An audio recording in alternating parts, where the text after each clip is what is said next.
ఖమ్మం నగరాభివృద్ధికి ప్రణాళికాబద్ధంగా కార్యాచరణ చేపడుతున్నట్లు మంత్రి తుమ్మల నాగేశ్వరరావు తెలిపారు. జిల్లా collector Muzammil Khan, police commissioner Sunil Dutt, నగర మేయర్ నీరజలతో కలిసి 190 లక్షల మున్సిపల్ నిధులతో ఆధునీకరించిన Sarathi Nagar, Mamillagudem railway under bridge ప్రారంభోత్సవం చేశారు.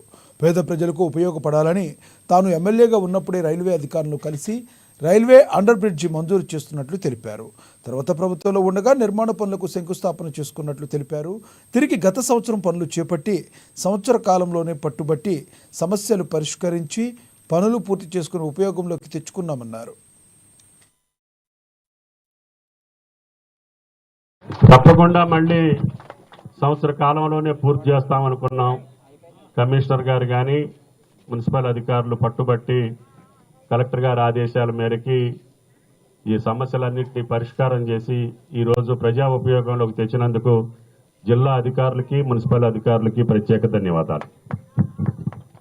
ముఖ్యంగా ఖమ్మం పట్టణానికి సంబంధించిన పనులన్నీ కూడా బాలసాని గారు చెప్పారు, జరగబోయేవి కూడా చెప్పారు. తప్పకుండా డిఎఫ్ఓ గారు చెప్పిన వెలుగుమట్ల మళ్ళీ సంవత్సర కాలంలో దానికి ఒక రూపు రావాలి. ఖమ్మం ప్రజలకే కాకుండా, జిల్లా ప్రజలకే కాకుండా వెలుగుమట్ల పార్కు ఒక మంచి సందర్శన స్థలంగా తీర్చిదిద్దేదానికి డిఎఫ్ఓ గారు ప్రతినిత్యం పనిచేయాలని చెప్పి ఆయన గారిని కూడా ఈ సమావేశానికి పిలిచాను.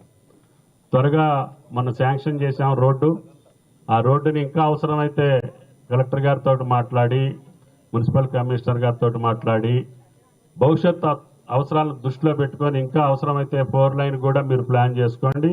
చెప్పదలుచుకుంది ఏంటంటే, ఒక పెద్ద ప్రణాళిక పెట్టుకున్నప్పుడు చిన్న చిన్న అంశాలు, ఇళ్ళకి ఇటుకలు ఎలాగో ఒక పెద్ద ప్రణాళిక చిన్న చిన్న అంశాలపైన కూడా దృష్టి పెట్టే అవసరం ఉంటుంది.